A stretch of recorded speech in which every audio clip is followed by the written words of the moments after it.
Assalamualaikum warahmatullahi wabarakatuh. Salam sejahtera dan salam Malaysia Madani. Salam pendidikan bermutu, insan terdidik, negara sejahtera. Alhamdulillah, bersyukur kita ke hadrat Allah Subhanahu Wa Taala kerana pada tanggal 16 Mei ini kita sekali lagi diberikan kesempatan untuk bersama-sama meraihkan sambutan Hari Guru sebagai tanda penghargaan kepada insan yang telah banyak berjasa dalam dunia pendidikan. Saya, Cikgu Izzazuddin selaku Ketua Panitia Muzik ingin mengambil kesempatan ini untuk mengucapkan Selamat Hari Guru kepada semua rakan pendidik yang sentiasa komited, berdedikasi dan tidak pernah jemu mencurahkan ilmu kepada anak-anak didik.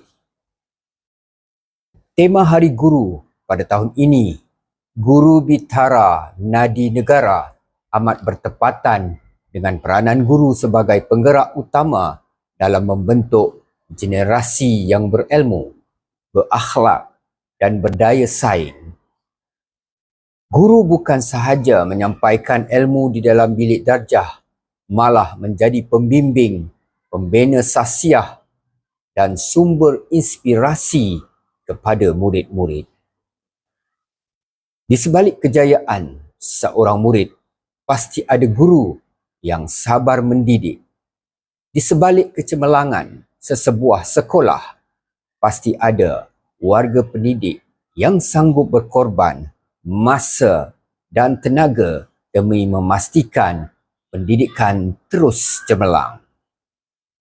Saya amat menghargai semangat kerjasama dan ukhuwah yang terjalin dalam kalangan warga guru di sekolah ini. Semoga kita terus diberikan kekuatan, kesihatan dan semangat untuk mendidik dengan penuh keikhlasan serta kasih sayang. Akhir kata, sekali lagi saya mengucapkan Selamat Hari Guru kepada semua warga pendidik. Teruslah menjadi guru yang hebat, dihormati dan disayangi demi anak bangsa dan negara tercinta.